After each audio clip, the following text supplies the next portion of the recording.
박근혜 대통령이 중국 전승절 참석 이후 통일 외교 행보에 속도를 내고 있습니다. 박 대통령은 지난 4일 방중을 마치고 귀국하는 기내에서 가진 기자간담회를 통해 북핵 문제를 해결하는 궁극적이고 확실한 가장 빠른 방법은 평화 통일이다. 한반도의 평화 통일을 위해 중국과 같이 협력해 나가기로 했다고 말했습니다. 그리고 가능한 한 조속한 시일 안에 한반도 평화 통일을 어떻게 이루어 나갈 것인가에 대해서 다양한 외교적 논의가 시작될 것이라고 밝혔습니다. 박 대통령의 이 발언들에는 놀랄만한 5가지의 메시지들이 담겨 있습니다. 첫째, 통일의 당사국이 북한이고 우리의 군사동맹국이 미국임에도 불구하고 통일 논의를 북한과 미국보다 중국과 우선적으로 시작하기로 했다고 발표한 의외성입니다. 둘째, 북핵 문제와 북한 문제, 그리고 통일 문제에 접근하는 방식에 있어서 선 북핵 문제 해결, 후 통일 논의를 제시한 기존 정권들과는 달리 박 대통령은 선 통일, 후 북핵 문제 해결이라는 아주 특별한 패러다임, 역발상을 제시하고 있습니다.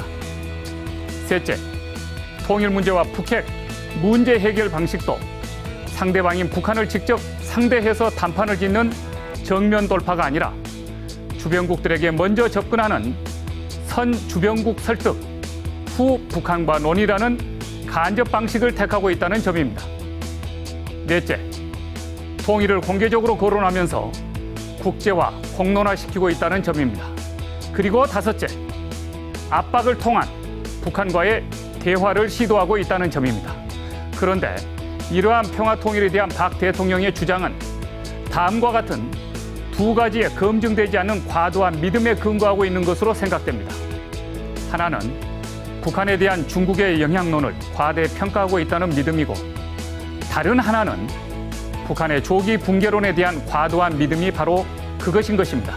결론적으로 말한다면 박 대통령은 지금 북한 문제를 인식함에 있어서 머리와 꼬리를 잘못 인식하고 있고, 북한에 대한 중국의 영향론도 과신하고 있으며 북한의 조기 붕괴론에도 중대한 오판을 하고 있는 것은 아닌지 꼼꼼히 살펴봐야 할 것입니다. 중국의 대한반도 정책 3대 기조는 평화와 안정, 그리고 한반도 비핵화입니다. 중국은 한반도 문제에 있어서 항상 남북한 간의 평화적, 자주적 통일을 지지해왔고 남북한 당사자 간의 합의 원칙을 주장해왔습니다. 이번 한중 정상회담에서 이런 중국의 원칙에는 변화가 없었습니다. 그렇다면 중국이 이런 원칙에 새로운 변화를 시도하고 있다는 근거를 아직 찾아볼 수가 없습니다.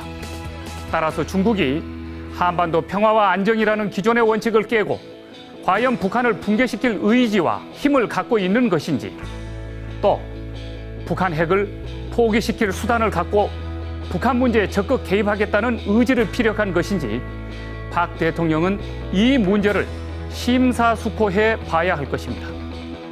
지금 박 대통령의 방중 성과에 대한 발언을 듣고 있노라면 마치 중국이 그동안 일관되게 견지해온 이런 원칙들을 다 팽개치고 이제 북한의 붕괴 통일론에 마치 큰 압박과 압력을 행사해 주기로 약속이나 한 것처럼 느껴집니다. 중국이 박 대통령의 행보에 자신들의 말을 잘못 알아들었다고 제동을 걸고 나서지 않을까 하는 걱정스러움도 있습니다. 여기에 중국이 북한의 핵 보유보다 더욱 자신들을 위협한다고 생각하는 것이 북한의 갑작스러운 체제 붕괴입니다. 그것은 중국과 한반도의 일대 혼란을 가져오기 때문입니다. 과연 중국의 대북한 정책이 완전히 바뀐 것인가요? 또 설사 중국이 압박한다고 해서 북한이 쉽게 붕괴할까요? 우리는 이 모든 것에 의문을 갖고 있습니다.